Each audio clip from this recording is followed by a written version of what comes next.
Oh, that's right, you grew up in Louisiana. Yeah. I forgot. I was with the Dolphins, Hurricane Andrew. Oh, 92? Yeah. Wow. Yeah, I'm old.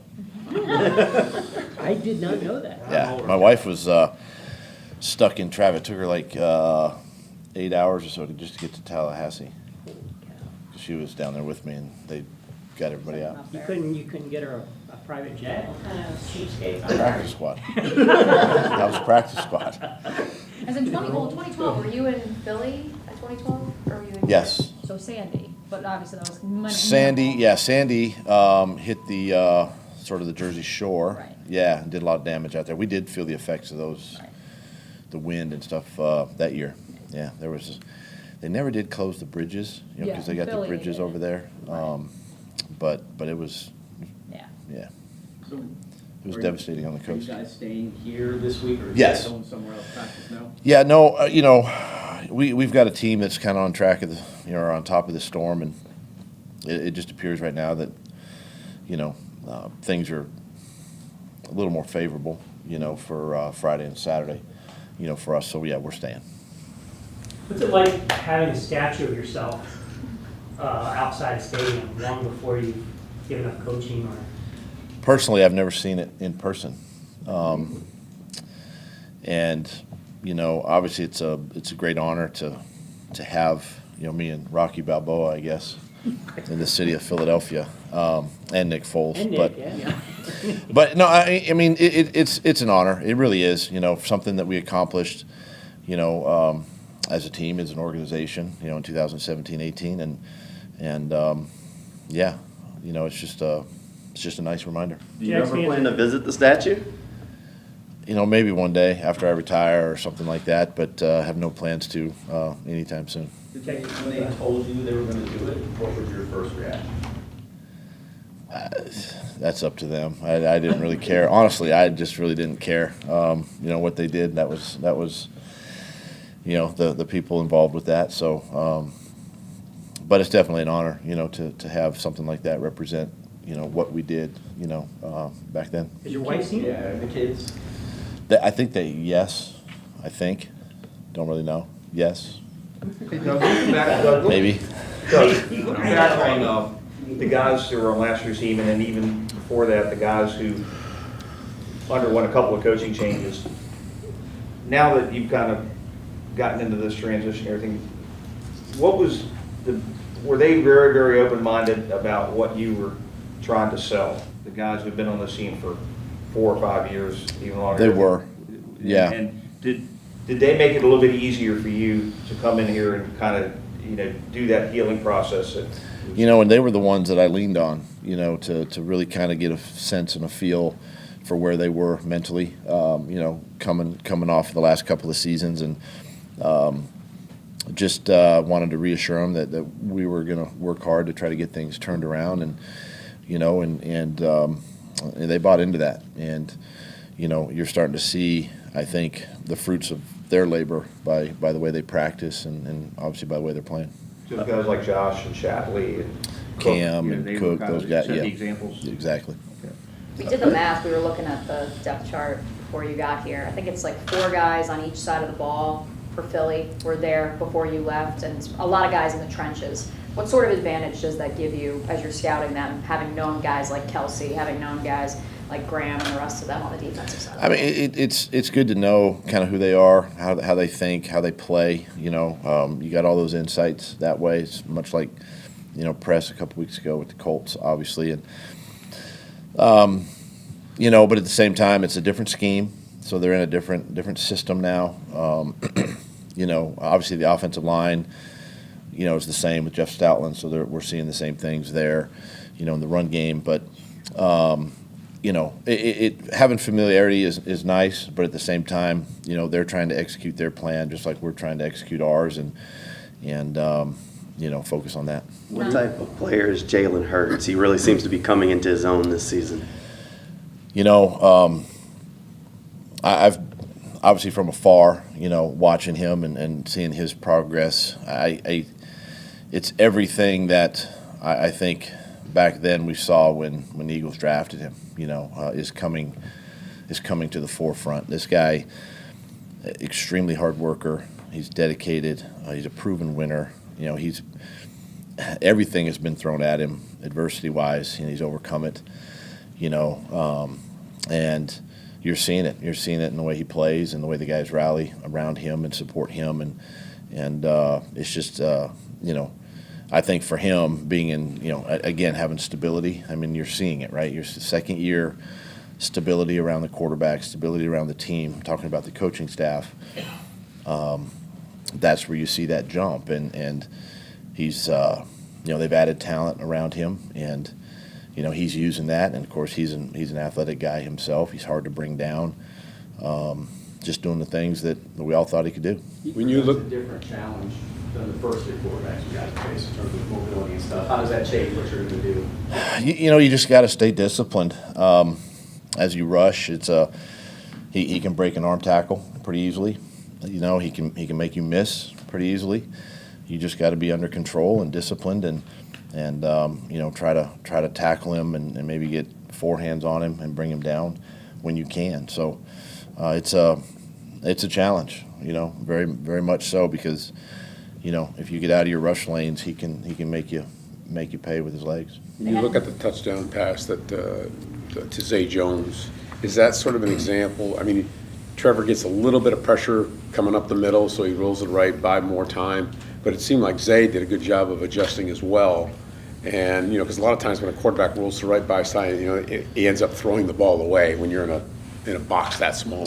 Yeah, you know, and it's something that we, you know, that we work on. We work on red zone scramble and the rules that apply, you know, in a tight, condensed area of the field. And every offensive team goes through it, you know, and just having a plan for when the quarterback, you know, starts to run. And Zay and Trevor were on the same page, and Zay did exactly what we asked him to do, and it worked out. Follow up, you guys are obviously getting a lot more love, attention, whatever you want to put on it from national media this week.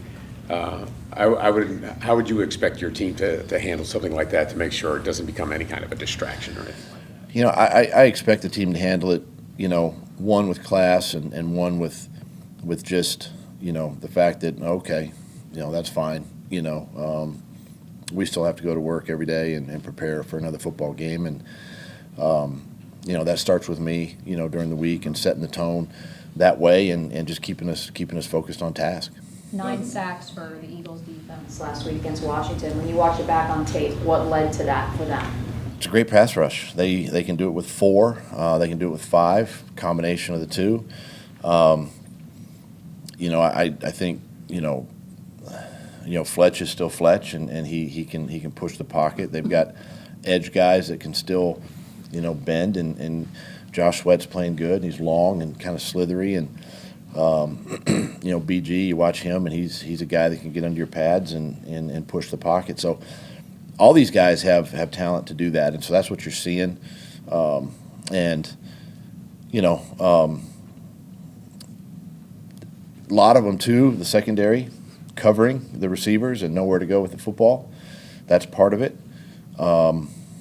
So yeah, it's a challenge. You know, it's a challenge just to defend, you know, 4, possibly 5 guys. With that said, knowing that Luke took a significant step forward this past week as a rookie, you know, starting at center for a 3rd straight week, knowing he's going up against a guy like Fletch, what sort of challenge is that going to present for him? It's a big challenge, huge challenge. You know, you're talking about a guy that's been in this league for a long time and knows how to rush, and he's crafty at it.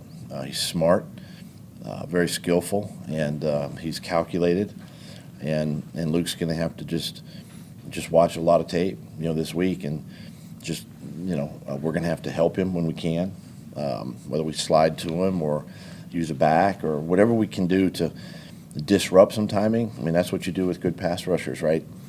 In this league, we did it last week with Bosa and Mack. So each week, you know, you never know who that guy is. This week, it just happens to be an interior lineman.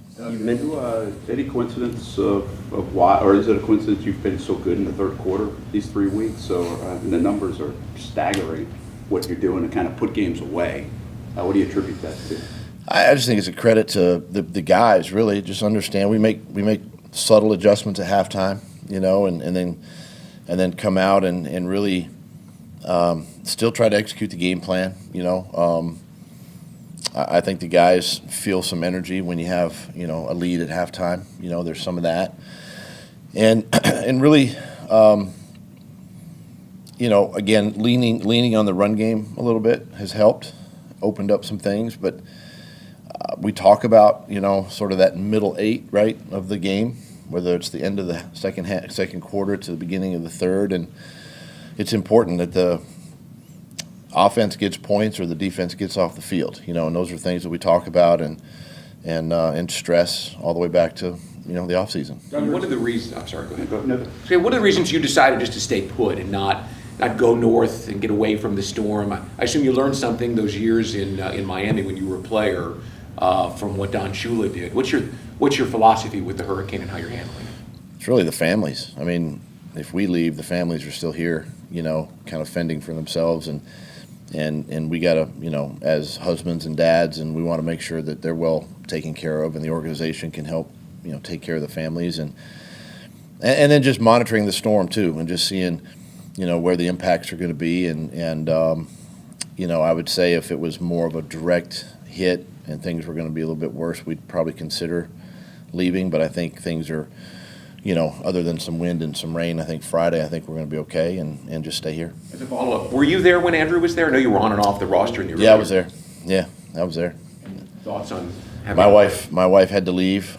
She evacuated. She was in the car, heading north, and we had to get as far north as a team as possible. So, obviously it hit South Miami down in there, and we got as far up as, Fort Lauderdale and that part of town, away from the facility, and tried to just ride it out. You talked about this team's maturity. You think this is something they handle as a distraction as well?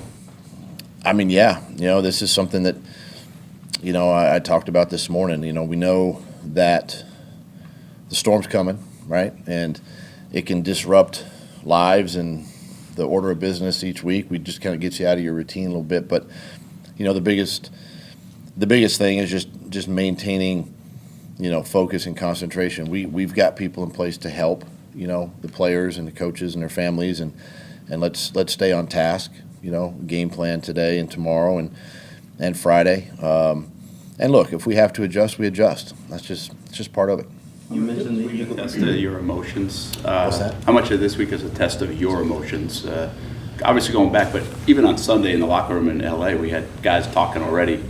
They want to go play and win this one for you type of thing. I mean, do you suppress that? Yeah, I mean, that's great, and everything, and I appreciate that, from the team. But, look, this is a good football team, and we understand that. It's still week 4. There's a lot of football ahead of us, and we just gotta prepare, and do the right things during the week, and that includes me, and I gotta stick to my routine and stay diligent with that and the study and the planning and prepare myself just like the players do. So, it starts with me, and I'll keep relaying that message to the team. We're used to seeing rookies struggle a little bit here, maybe roller coaster. What is it about the two defensive guys, Walker and Lloyd, that they really on this ascension of up and have really played well through 3 games? I believe some of it can be the fact that they've played a lot of football, on a big stage in college. Some of it, so it's not unfamiliar, territory to them. But these guys are both just tremendous workers, and they prepare so well during the week, practice hard. They want to be great players in this league, and that's what you're seeing with both of them, and it's paying off in the games. Number 1 AFC Offensive Player of the Week. You got a new today. thing. Yeah, a little thing. Amazon. Yep, exactly. What does that say about his progress? What does that say about his progress and sort of where you've seen him grow over the past couple of weeks? Well, it just shows that he is progressing, number 1. Number 2, I think the guys around him, are playing extremely well, meaning the offensive line and really everybody on offense. And just it's part of our, the progression of our offense and the steps that we need to take to be a great offense in this league. We're not there yet, but that's a step in the right direction. And he understands too that he can't get that type of recognition without the guys around him. Darius Slay, what type of player is he, and are you expecting him to shadow Christian Kirk this week? It'll be interesting. I tell you, I had him. We brought him to Philadelphia, and he's playing extremely well right now. A top defender, corner in this league, and he's creating some turnovers and takeaways, and he matched receivers the last 2 weeks. The only thing that I would say is he doesn't necessarily go inside, as a not a nickel, but a corner that would go inside if Christian were inside. But I think that's something we've got to be aware of, and understand where he's going to be. Maybe lean towards Zay a little bit, possibly on the outside. But great player, got to understand where he's at and how they want to use him. Health update on Shaq Griffin, and if you could evaluate Trey Herndon stepping in for him this past weekend. Shaq's doing good. He'll be back out on the practice field today, and Trey played well. He played really well, and it was good to see Trey. It was great, probably for him to get back out there and really have, meaningful snaps, and he did a really nice job for us. Any other injuries coming out of Sunday's game, or? Van Lannen Cole is the one that has a hamstring coming out of the game, so he's gonna miss today and potentially this week. So he's the only one. How tough of an environment can it be in Philly for the visiting team? It's tough. It's extremely tough. I mean, the second you pull into that stadium, the fans are cheering and fans are booing and fans are yelling, and it's a great environment, for a football game, but it's loud. It's the stadium's kind of right on top of the field, and it's a challenge. It's a challenge to be able to handle crowd noise and try to keep your composure. Can you learn a lot about a young team going into an environment like that one? Mm-hmm. Certainly. That's something that we'll talk a lot about that this week. Just how to handle that. Try to we say block out the noise, but it's going to be loud. But you do have to block out the noise, and just focus on your job, and we'll try to simulate that some this week in practice. Real quick, back to the injuries. I'm just curious, in all your years of coaching and playing, have you ever had 5 straight days of no one on an injury report? I can't say I've had that many days. Yeah, that might be a first. It might be a first. And again, I just think it's a credit to the players and obviously our medical staff for keeping those guys on the field. Thanks, Coach. All right, guys. Thank you. Yep. Thanks.